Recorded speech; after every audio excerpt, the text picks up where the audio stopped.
Peggy 18.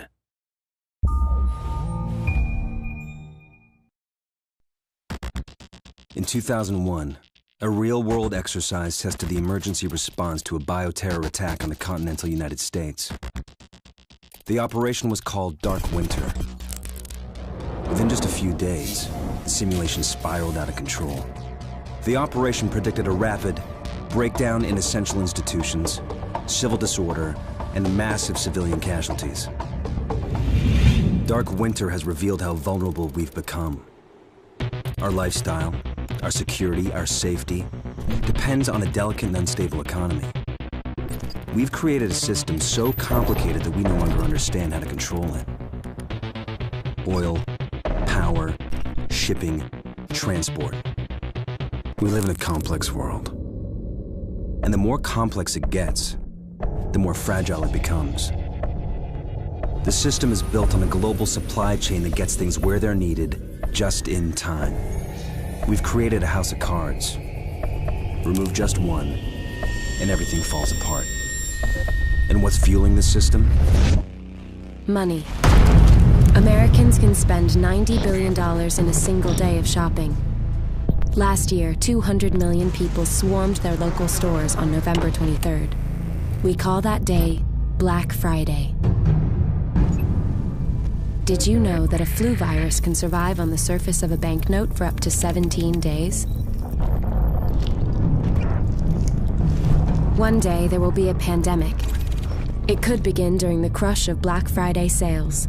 A pathogen will jump from tainted banknotes to human skin, onto food, toys, children, and loved ones. By the time patient zero feels the first sore throat, millions of people will already be infected. From this point, the breakdown will happen fast. Day 1, hospitals will reach capacity. Panic will strike. Day 2, quarantine zones will be established. Resources will be rationed. Transport will go into lockdown. Day 3, international trade will stop. The oil will dry up. The stock market will collapse. Day 4, the power will fail. The shelves will be empty. The taps will run dry. And once hunger and despair take hold, people will do anything for survival. By day 5, everyone will be a potential threat. In 2007, a new presidential directive was signed quietly into law. This maps out the government's response to a crisis, a plan to cope with a real dark winter. It is known as Directive 51. There are rumors of shadow agencies, sleeper cells, covert agents, but nothing can be confirmed. Our complex world is primed for breakdown. And once the chaos strikes, there won't be resources to save us all. The only question left is, what will it take to save what remains?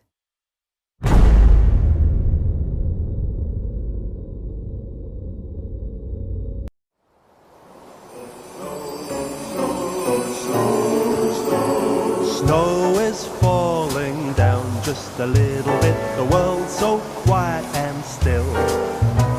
Santa's out there flying around, and it's true that it's your being good girl all year long. And the world's like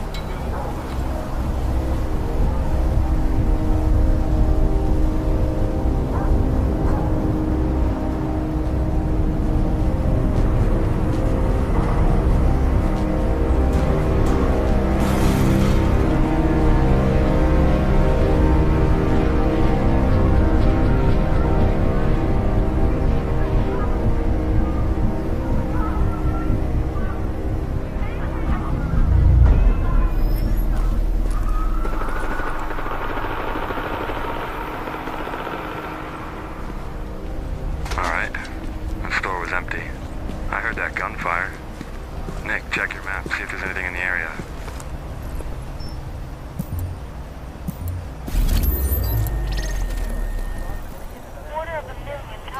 Water back to West. That police station's going critical. Let's head up that way.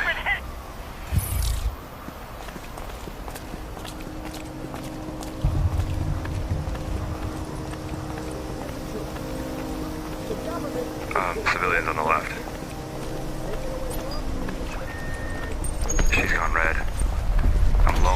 though. We have to leave it.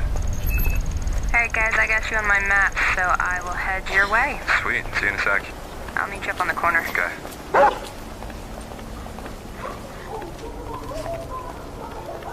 It's clear out this far. Yeah, the intersection's clear. There's some, like, construction site here on the left.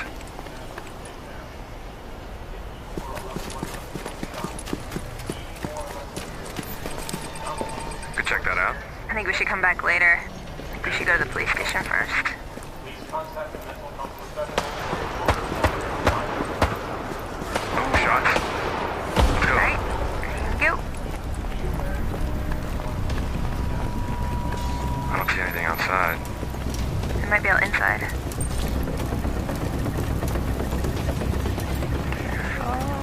Alright, let's check this out. Yeah. Wow. Yep. I'm gonna go in. Okay. I've got my group heal loaded, so if you guys want to check your skills and switch it up, you can.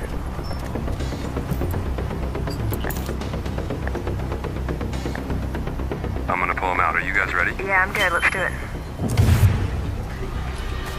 Alright, I'm coming out. Coming out.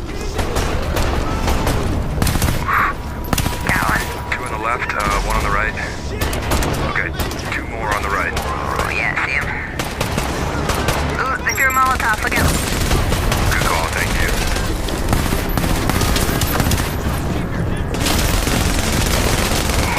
Shot. Nice shot. Okay, on the right, there he is. Yeah, I got it. Easy, okay. Oh, there goes the turret. Oh. Heal you guys up. Nice, thank you. Hey guys, what's up? Hey. Oh, what's up, Chris? Welcome to the battle, dude. Alright, group buff coming your way. Good, thanks. Nice. Hold on, whoa, I'm getting shot at now. Yeah, go around the back. Alright, moving.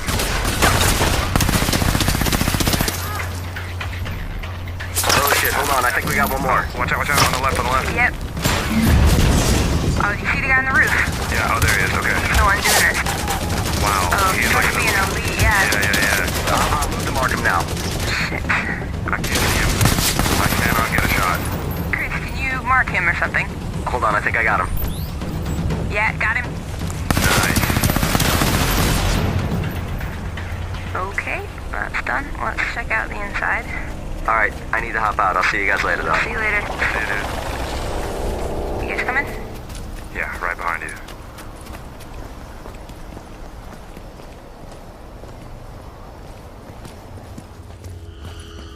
Oh, there's some cops locked up in here. Okay.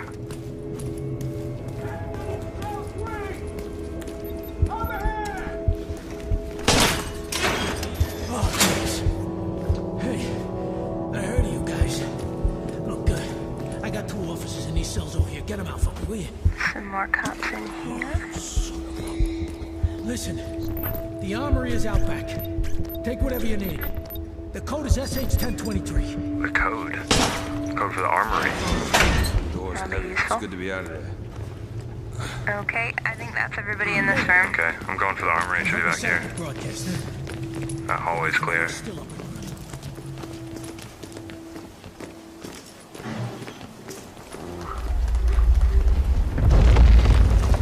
What was that? I don't know. Let's go. Oh, here it is.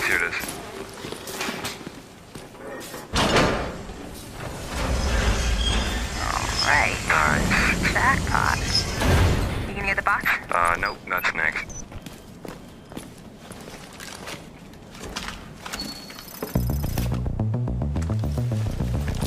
That gun is sick.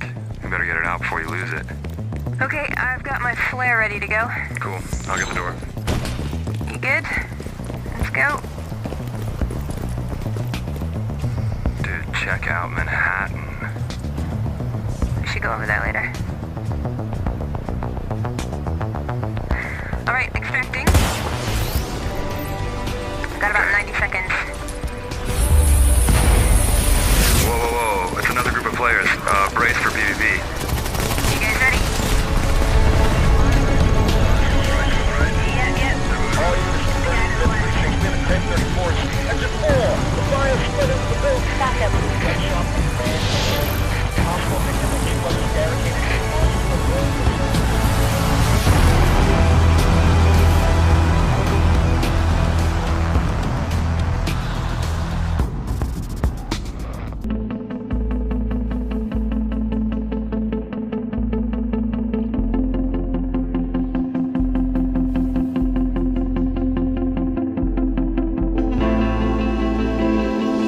Hey guys, how's it going? Once again, it's Robbie with Open World Games, and we are talking about more Tom Clancy's The Division. I cannot get enough of this game. I'm so excited to see what it looks like on the PS4, Xbox One, and of course, eventually it will be coming to PC as confirmed by Ubisoft.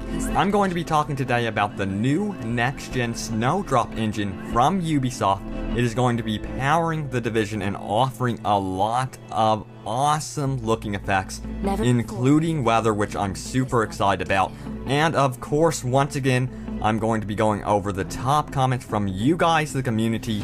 If you have anything interesting to say about The Division, what weapons you would like to see, what type of gear you would like to see, please go ahead and post it in the comments. And again, if you are new to Open World Games, welcome. We are doing a Tom Clancy's The Division giveaway for the PS4, Xbox One, or PC. If you would like to enter, go ahead and leave a comment below with your Xbox Live Gamer tag, PSN ID, or Steam ID with your first name, and please tell me what you want to see from The Division. I really like good comments, and I will be sure to get back to you guys. So let's go ahead and take a look at the next-gen Snowdrop engine. As in film production, Snowdrop uses a light probe system that captures lighting realistically in both outdoor and indoor scenes.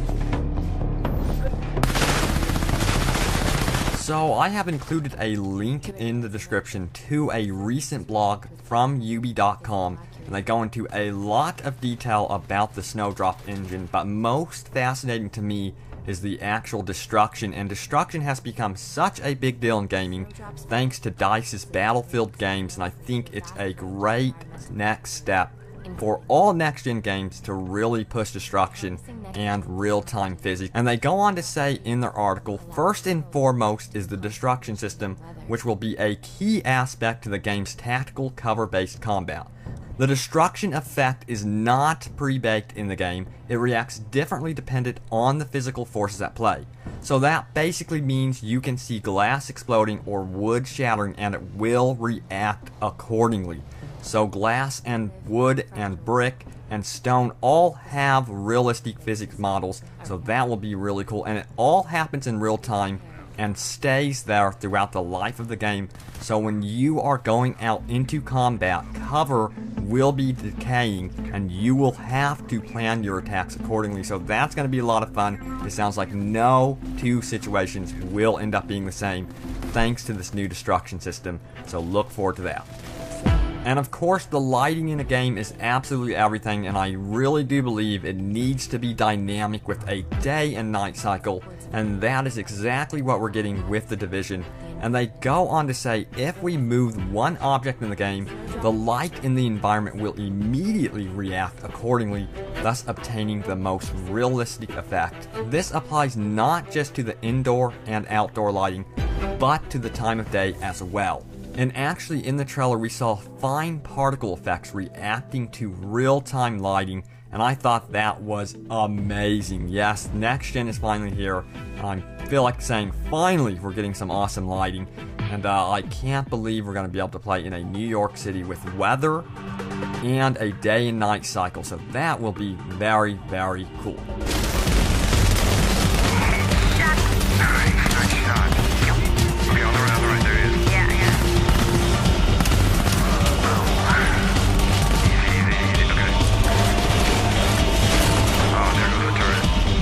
And Ubisoft did a recent community Q&A, and then they covered the realistic lighting, but most importantly, the weather system, which is looking badass. I cannot wait to see this weather system in action. So basically what we're going to see is a lot of snow on the streets, and what they go on to say is because of Snowdrop's advanced shader systems, the environmental surfaces will actually change in real time over the course of the game, and you will be able to see snow actually melting. So that's going to be so awesome to be able to see that change. And I'm a big fan of snow levels in games. I actually really admire the older Batman movies because of the snow and because it took place during Christmas time. So I'm really looking forward to this game being more of a darker tone, but having that balance with the Christmas theme. And it's so odd to see Christmas decorations during the apocalypse. I think that's really creative. So look forward to snow. And what do you guys think? Would you actually like to see a game like The Division go from weather like snow into spring and then all of the seasons year round. I personally think that would be very, very cool, because what they can actually do is plan DLC and other mission types around the weather. So it might be easier to get gear in the summertime, for example, and then you might have to prepare for the winter, so you can actually make the game last throughout the entire year, and you can actually have this different feeling from the seasons. And I think that is what they are going to be aiming to do with their games on next gen. I don't know if we're going to be seeing that with Tom Clancy's The Division, but I know these developers are thinking about a year-round type game, and I would love to see them challenge themselves and do something really special with that.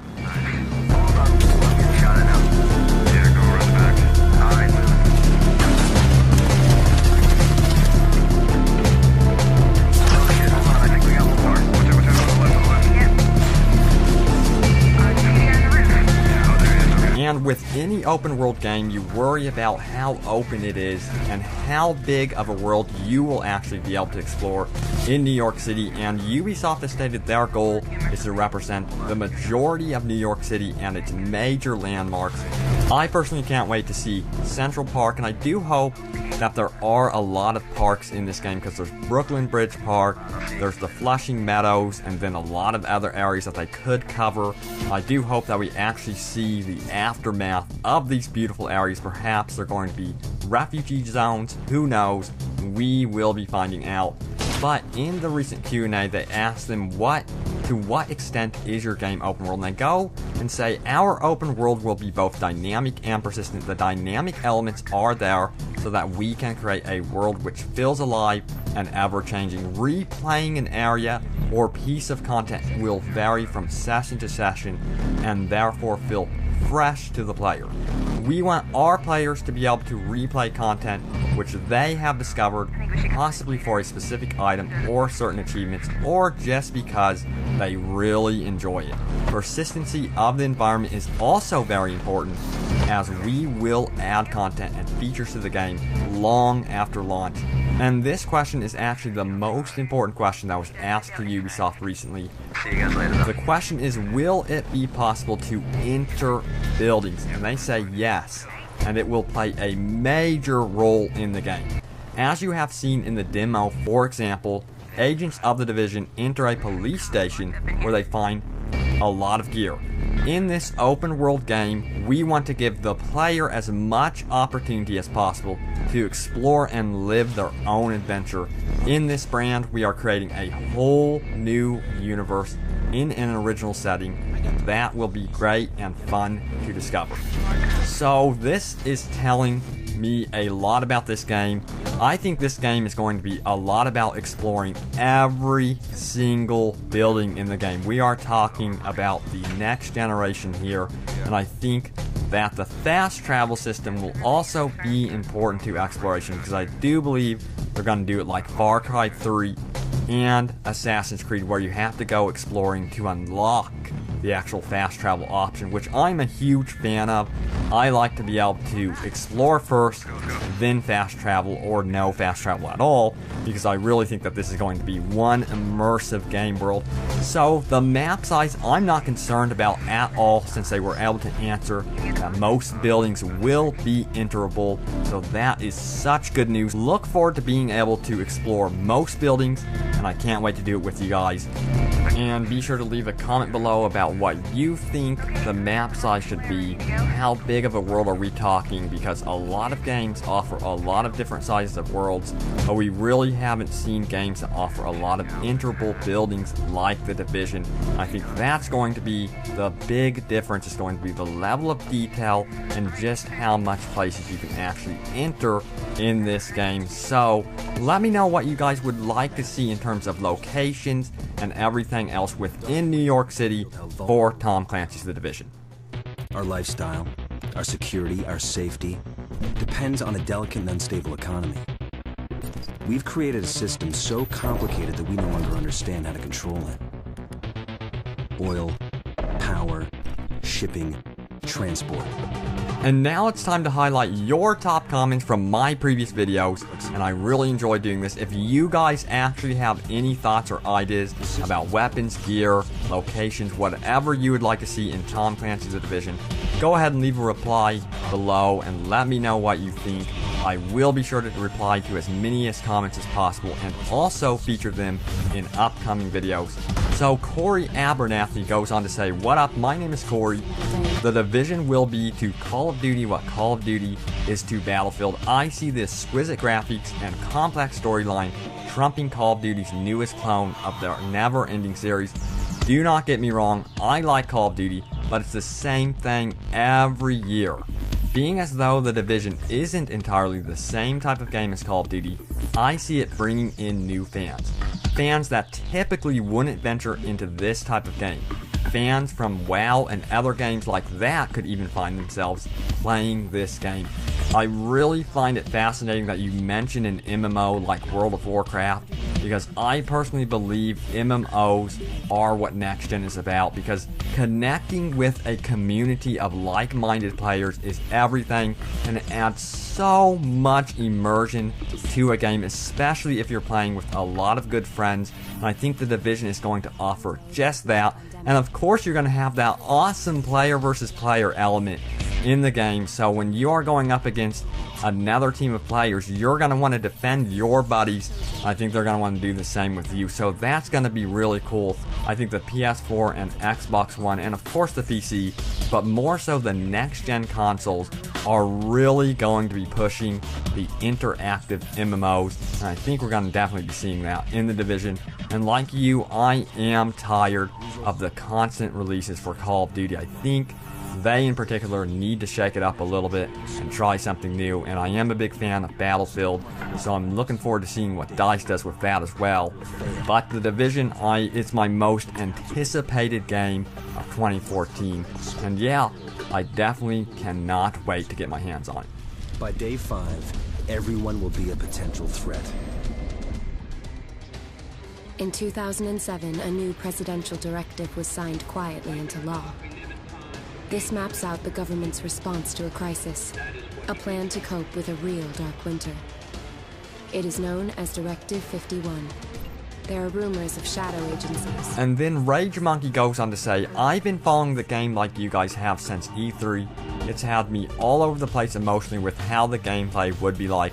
I've really been digging the survival open world games that have been flooding the scene lately. I'm hoping this one has a lot of open world survival aspects, but from what I've seen so far, I'm not 100% sure how the game is supposed to work. If you could clarify how the survival aspect works in the game, I would really appreciate it." So I understand his concern about that. I think he's really worried about the actual resource management and things like that. And from what I'm understanding from Ubisoft, with little detail as there is, we are going to be having food and water to really worry about, and players will be getting 72 hours of initial supplies, and it sounds like, yes, they are going to be draining over time, so you will need to trade and actually loot for these supplies. That's going to be your currency in the game. It's going to be very important that you keep up on that throughout the game. But they did say you won't have to worry about eating or drinking water throughout the game, so I don't know exactly how it's going to work, but we are going to be continuing our coverage of Tom Clancy's The Division on open world games on YouTube.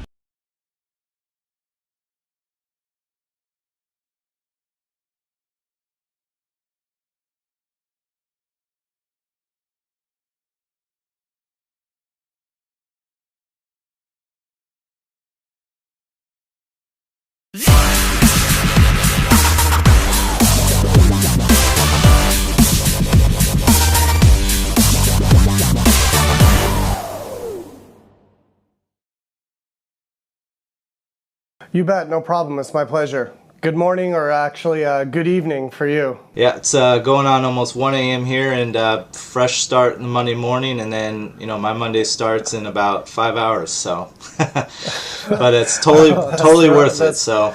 All right. I wanted to go back into E3 a little bit and elaborate on kind of like a personal thing, not like life personal, it's just work personal question for you. So the new consoles totally overshadowed E3. Then here comes Ubisoft's presentation, and I'll honestly say everyone was basically mind blown. Like, when out of nowhere the Division was, showcased, and I rewound my DVR at least 20 times to watch that presentation. I literally created the Division world literally an hour after that presentation. Like, I was literally hooked, just instantly. The question is, how does it feel to be one of the leaders behind basically the biggest game drop at E3 and coming into 2014 as probably one of the most anticipated games of the year? It's hard to describe, actually. I think now we've had a lot of time for the shock and awe, I guess, to wear off. I can tell you for sure, we didn't expect the reception that we got. I mean, we were extremely happy, of course, and blown away. But I knew it was good, and I knew it was what we wanted to put out there. But the interest and the reaction, like you were just describing, from a lot of people was overwhelming and over the top. And now it's that starts to. You come to terms with that, and now it's about building the game and making sure that you deliver on everything we need to do for what we kind of the promise we made there at E3 with the demo that you saw. So I can say overall just extremely happy. Everyone was tired. We kind of busted our collective butts for that for quite some time, and then to see the reaction of the community and hopefully our future fans for the game was amazing. Yeah. Did Ubisoft anticipate the same? Like, were you guys did you guys get doubled more developers after this huge craze, or? Yeah, we have 16 times the amount. No. We definitely will be working with. Right now, the team is the same. We're expanding and adding to the team all the time. But you want to do that at the right times, through the production process. But the team that was here for the E3 summer demo that you saw is still the same team right now. We really haven't added a whole lot of people yet. But I'm sure as we get closer to launch, you'll see that Ubisoft is very big on utilizing their studios and their resources for the big titles when they're coming out towards the end. Okay, so here's another interesting question. I'm a very random question guy. So let me ask you this. If you were stranded on an island with electricity by chance, of course, one Mountain Dew, Cheetos Puffs, a Lazy Boy, and a copy of The Division, and you had your choice, what console would you want? And PC is included as well, so. You can't do that to me, Mark. You can't do that to me. I'm, on the record, of course, I would have a choice, but I'll give you my canned. We're dedicated at making the absolute best product for each one of those consoles and SKUs. But no. I mean, to be honest, right now, since I haven't seen, everyone's just theorizing on specs and what they've read. No one knows anything, and we've got a partnership with Microsoft that we're very happy about. For the game itself, so I can guarantee both consoles are going to be awesome, and the PC version will be awesome as well. So it's a great question, but I can't pick sides. Okay. Yeah. So you stated. Okay. So I'm kind of picking that answer a little bit. So now you stated that you have kind of a partnership with Microsoft. Is that going to? Yes. Is that going to be any? I know there's exclusives for both PS4 and Xbox One. Now, is there going to be any advantages or disadvantages between the two versus, because I know, all these consoles want exclusives so people can buy their consoles for those exclusives, but I didn't know if there's going to be a substantial difference. No. I mean, there is the details of the deal we have with Microsoft, will be coming out. So we're not talking about the specifics, I would say, but it's not going to be a different game experience than the PS4 or the PC version. Now there may be specialized content and along those lines for Xbox One players, but the game will not be in any way an exclusive for Xbox, or we're coming out on all 3 SKUs, and it's going to be great for all 3 SKUs. Sweet. Okay, so let's kick this shebang off with some fan questions, because that's why we're here. This is a fan Q&A. So because they're eager to know, whose question gets asked and all that fun stuff. And if somebody, I want to ahead of time save my butt. If your question is not asked, it's all Ryan's fault. So please punish him and not me. But next time I will promise that. So first question. They already got mad at me for Reddit. I'll try to answer as in depth as I can, but it's never enough. Okay, so let's start off with kind of the consoles starts, including PC. So the advantages and disadvantages. Will the Division be released on all platforms at launch? Yes. So the plan is to have simultaneous launch for all 3 platforms at launch.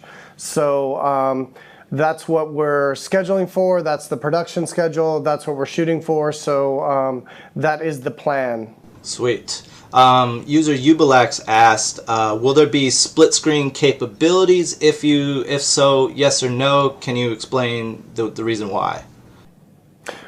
Sure.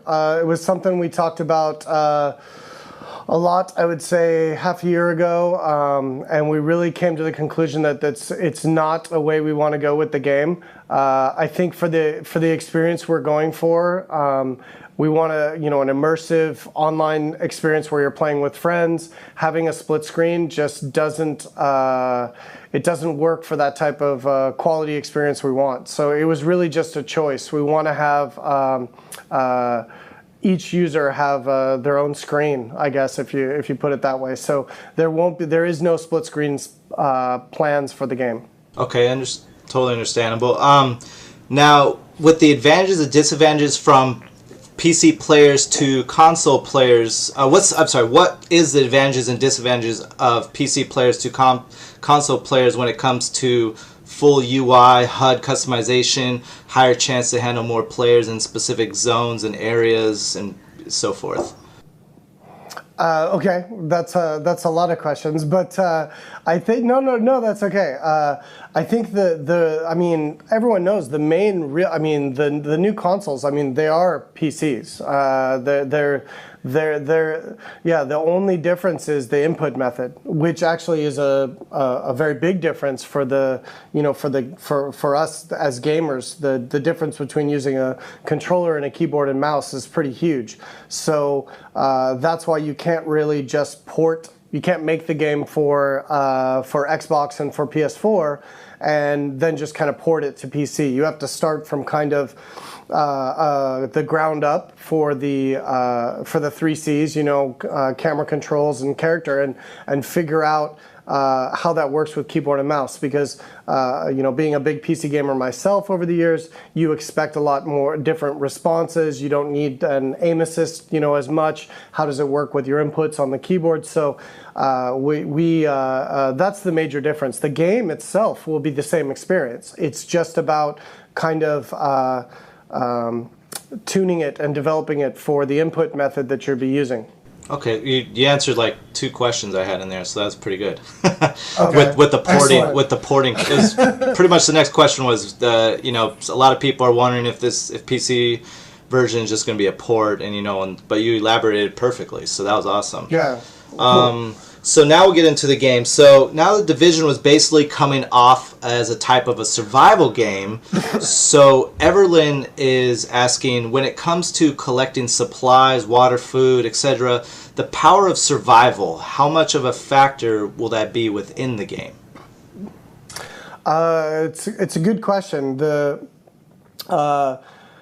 I'm just trying to figure out how to answer this so I give you a good answer that doesn't give away too much. I mean, everyone, well, not everyone. I would expect a lot of people that had interest in the Division possibly have been exposed to DayZ, for instance, or there's a myriad of other survival games that are very punishing with a lot of their mechanics for, let's say, food and water. You know, a lot of these games, if you don't collect things, you will just straight up die eventually.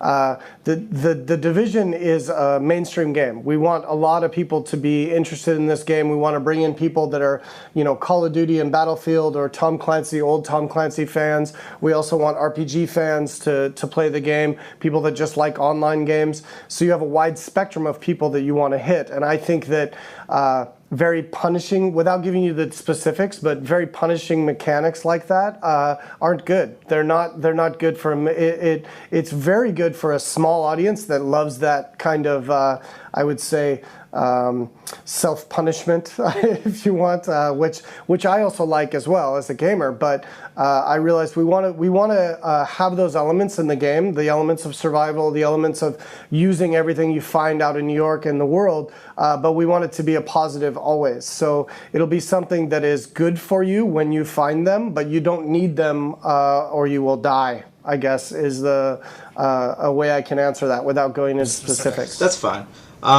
Cool. The next question, which was one of mine actually, and you don't need to go too detailed in it because it is kind of a detailed question, but you know, just the basics would be fine.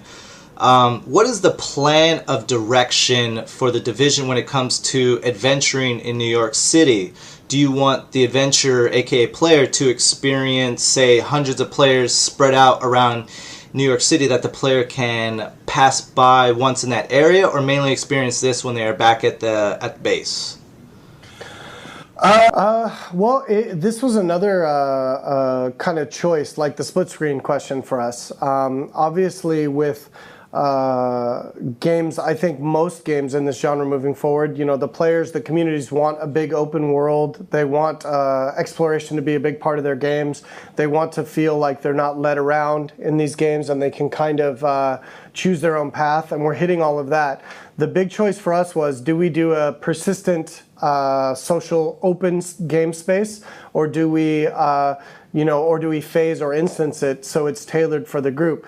And I personally, I mean, I've been in the industry quite a while now. I've been playing online games since, you know, pretty exclusively since around, you know, I don't even want to say, but let's say back with EverQuest in '99, these types of games. And I think back then it was amazing to see people, you know, when you were just running around doing something and, oh my God, that's another player, and wow. And I think that the thrill of that has more than worn off for players. And now it's generally more of an annoyance when someone is there that isn't one of your friends or part of your group in an area where you're trying to, you know, do content, do missions, do, you know, whatever. So we chose to keep it more tailored and personalized for the open world space. But then there are areas which we call social, where you can see up to, you know, hundreds of players, and that can be the PvP areas as well as the kind of secured areas out in Manhattan. So we'll have both. But when you're out doing your content or basically exploring Manhattan, you're not going to see random, you know, Legolas 1111 run past you and interfere with what you're doing. Okay, so you dropped a lot of bombs in there that I would love to nitpick, but, you know, of course, you got, I mean, if I keep you here, then the game will never get made, so... Yes. So I'm trying to give you some stuff that people can read into and dissect. So, that's a whole article in itself that I will be publishing here in the next couple weeks. But we'll just move on to the next one. So when it comes to, and this one is actually a quick question too.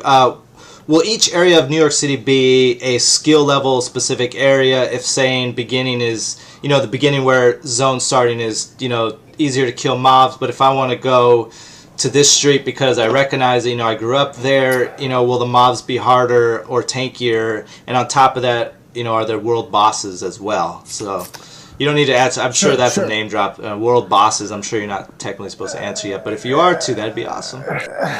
No, yeah, I know. I'll try to at least address the question because there's a lot of specifics in there, and we want. I mean, the thing is, I can give you a little personal philosophy on why I think it's important for Mark for games. What I think has been lost a little bit for community and online games is a little bit of the mystery and a little bit of the players needing to rely on each other. And a big part of what we want to do with the Division is to help create community again. So, I'm not going to name names, but there are very successful online games right now that, in my opinion, because of the way that they cater to their fan base, which is great, it makes it so that players don't need each other. It's more annoying when they try to talk to you or whatever, and so you get a very aggressive, negative community for those games.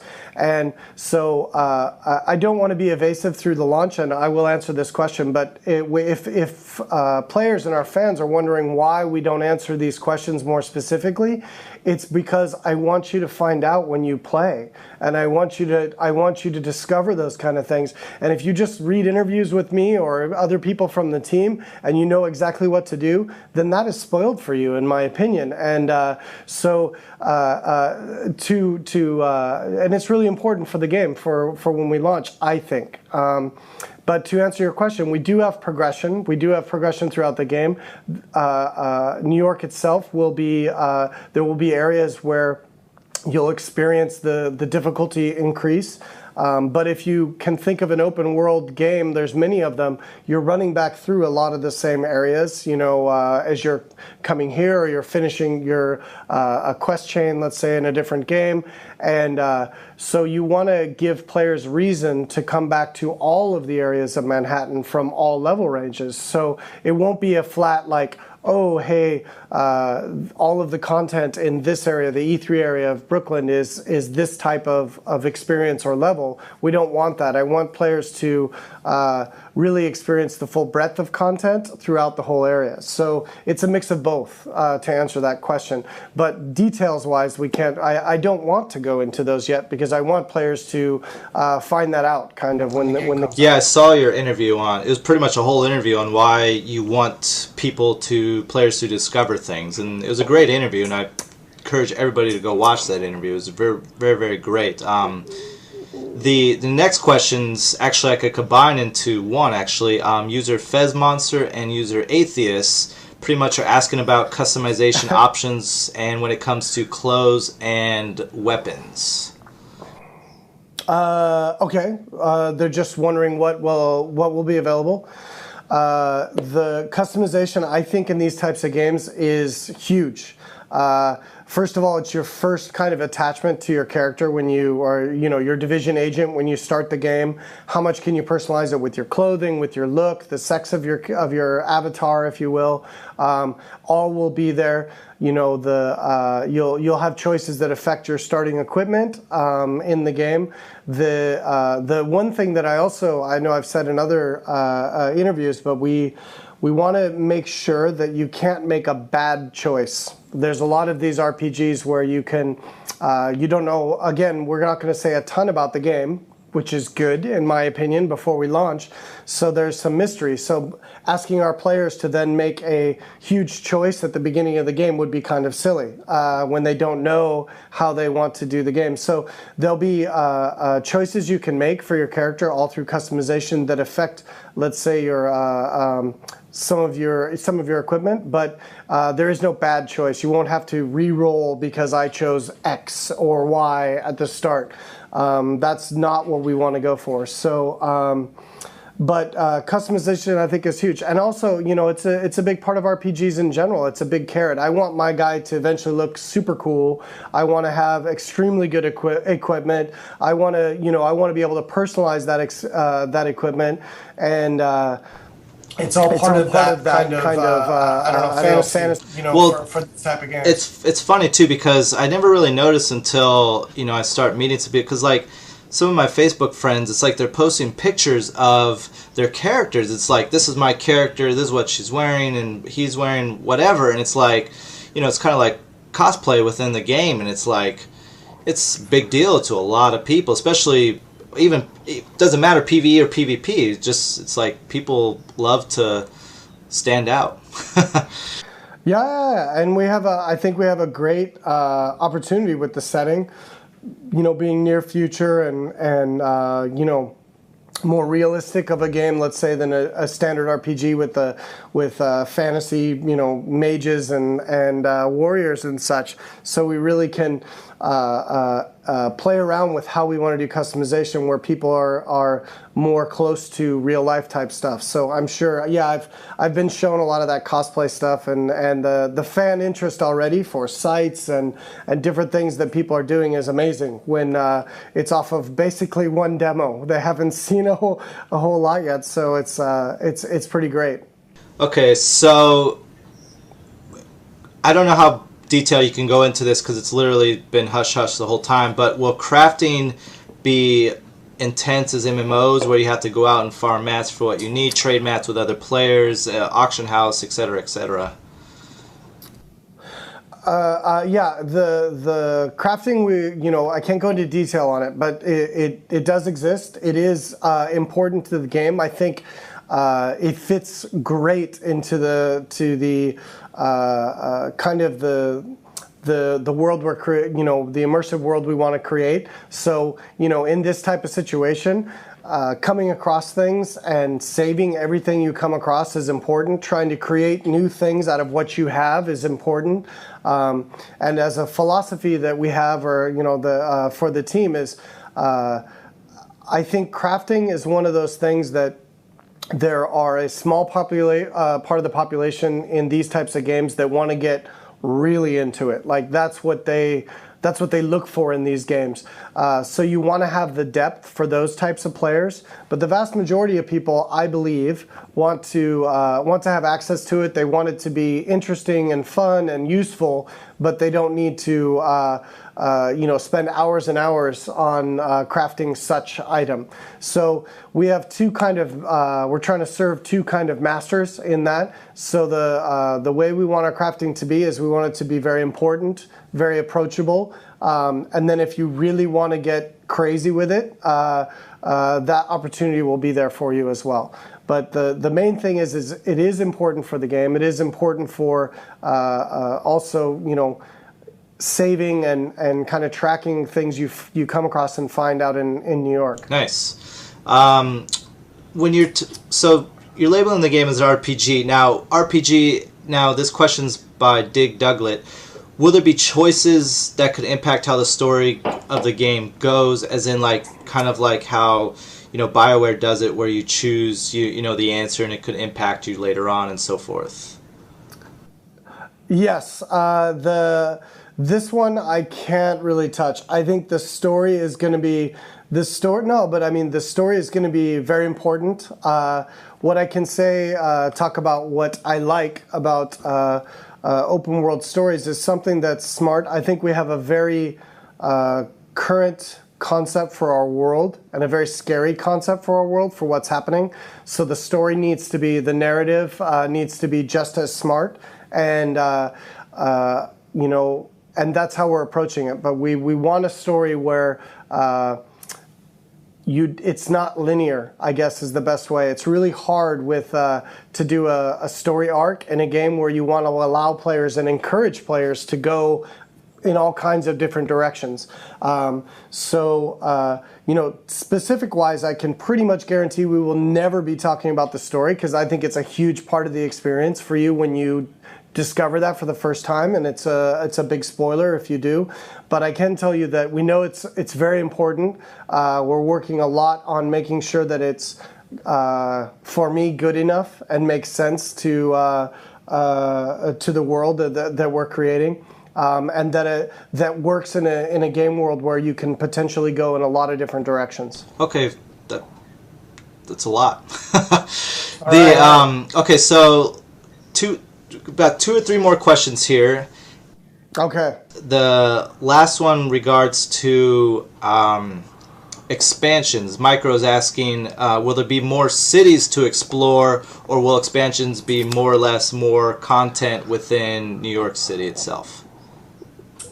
Doesn't he want the first game first? Well, I mean, I guess it's more or less a question on like longevity, his end game. Sure. Because there's all these, literally, we won't say names, but some games just fail at end game, and then it's just move on, but they need these, so it's kind of like that. But I'm thinking that's what the question really means. So. Okay, yeah, I can say that we are building the Division as it's a new franchise for Ubisoft, so we want to build upon it from this first game. I can't say that about locations or whatever he's asking for different cities. So, but I can say that we do want to build on this game with future content for what we come out with. And I can also say that we are very, very mindful of keeping players, of having enough content and things to do once you've reached kind of the end of your leveling chain and the end of the narrative. For instance, what do I do in the game now that I've kind of finished the content that you had? And not to name names, I would say that this is someplace that a lot of these type of online RPGs don't do so well. And we really need to make sure that we spend enough time in development and focus on those areas. And we are. That'd be awesome, because, I mean, every single developer, could talk the talk. No offense to you guys. I have, tons of faith in you guys. But, Ubisoft is just such a great company, and they don't buy other companies like Massive if they don't, so I believe in you guys 110%. So, well, thank you. And I'm sure everybody else, pretty much, especially at the Division world, definitely believes in you guys, and that's why we're here to help spread the word and just make it just that much better. So, I don't know if you can hear them or not, but if you listen very carefully, I hear a lot of fans yelling, "Ask about PvP!" But I know you're not allowed to discuss anything yet because that's down the road. But please, don't keep us waiting long on hearing. So the final fan question in regards to PvE and PvP, Tomcat62 asks, and this is I have another question on top of this, which is technically out there, so it's not like it's going to be a bomb or anything, but it's a conspiracy question. How about that? But anyway, so back to Tomcat62's question. With the users who don't PvP, will they be able to experience the game completely without having to go into dark zones to complete anything? That's a really good question. It touches on the kind of the solo player versus multiplayer question as well in my mind. And the answer to both of those is absolutely. He will be able to experience the full content of the game, find out the story, level all the way to max level, and never have to step foot into PvP. I think it's important that we design and kind of structure the game that way. Now what we are doing is extremely incentivizing the reasons for, what was his name? Tom447 or? No, Tomcat62. So Tomcat62, hopefully you will get teased and really kind of want to check out what's happening in the dark zones, and you really will come to find that you like that type of gameplay. And it's more of that approach. We will never require anyone to shoot or potentially be shot by another player to fully experience the let's say PvE content of the Division. Right. So this leads to my question. I actually just made this question up tonight when I was watching the E3 presentation.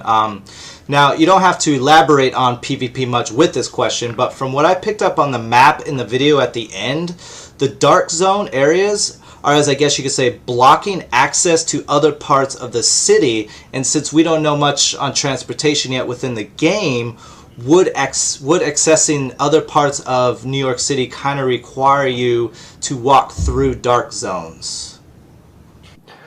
Well, I mean, the map that we have won't be released, I would say, for quite some time.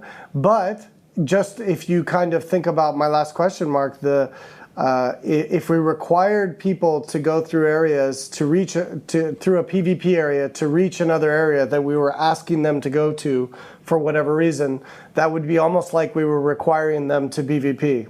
Well, in my mind. Here's how kind of dissecting your last answer was when you're saying kind of like I'm thinking how it's dark zones are basically areas that are, when they cross into this, the game recognizes it and it opens up into more of a instance base with other players inside there, and then when they leave it, they kind of like drop out, all with non-loading. So that's how I'm seeing it, and then that's how I'm seeing it. If they fire upon somebody else, then they technically might have activated PvP. But then, of course, this is all assumptions. This is all just based on fans like us who are just trying to figure stuff out, without knowing. Exactly. Yes. But that's how I'm basing. You guys gotta be patient. It's gonna be good. Trust me.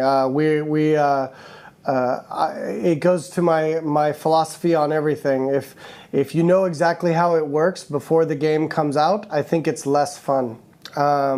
So I know we have a lot of very, very experienced and smart fans and smart gamers, so it's not like it's a complete mystery how it's going to work. I will put it that way. But the details of it, I think we're going to hold on to for as long as we can, because we want it to be fresh and we want it to be a big new thing for the players in the division. So I guess just to circle back to your question is that I don't think it would be fair or smart to require people to PvP to access a certain other type of content that they want to do if it's required for the game.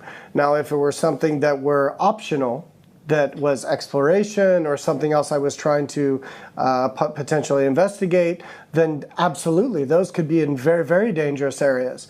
But if it's something for the mainstream, path, if you will, we can't force players through PvP, because I think that would be then holding their hand and forcing them into a game experience that we chose, which is not what we're about with the Division.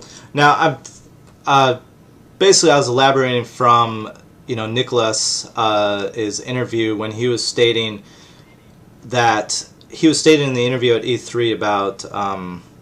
And this isn't really a question, I guess, but he was stating that okay.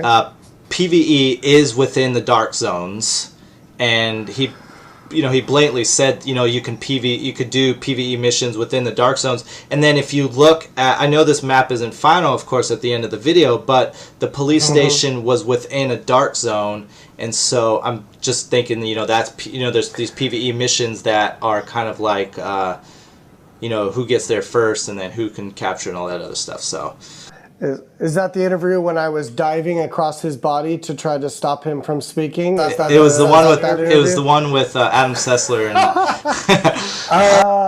I think that if that content is out there and you guys are smart and as incessant as you are, I'm not going to elaborate, because I want to keep that for as long as possible. But I know that there's been comments by this person and that person. Plus, you guys have to keep in mind, we're still in development, and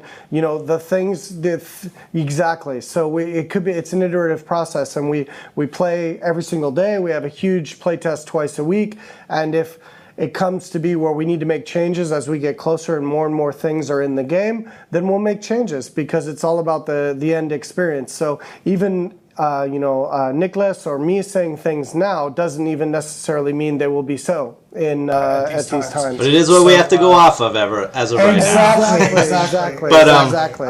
Speaking of that, if you need another person to play test, I'm always available. So I might be 80,000 miles away, but I think we're good on requests, but I think it's not going to be too long until we start getting people in to play the game. So we're working hard, guys. We're trying to get it out as soon as possible, but the thing is it's got to be right, and it's got to be fun. Otherwise, you'll be disappointed, we'll be disappointed, and there's no point in that. All right, so before I let you go, Ryan, I want to thank the fans for submitting their questions. And if your question wasn't asked, remember, it's all his fault. It's my fault, guys. As usual. So I submitted a bunch of questions. He got back to me with the ones that I was able to ask, but later down the road, assuming pretty much next year around E3 time, we'll probably have another fan questionnaire, and hopefully we'll be able to get more details. And so coming off this interview, I hope you all gathered a lot more intel when I hold the next TDW fan Q&A with the massive team. Your questions, I really want your questions to push the limits for what we need to know about the game, of course. If you don't want to know, then, you know, first of all, you should have never been watching this video in the first place, and if so, you can be completely secret and just be mind blown, but it doesn't even matter. Even if I knew everything, I'd still be mind blown. I'd play the game. So, thanks again, Ryan. It was a pleasure to be here today. Video interviews are always a million times more awesome and entertaining. Everyone at the Division World thanks you for your time and is eagerly awaiting the release of Tom Clancy's The Division. Awesome. Well, thank you very much for everyone's interest, and we really appreciate these types of sites, and you guys in particular as well. And I hope I gave you a little more to go on. And it's early here in the morning, so I apologize for my babbling if that occurred.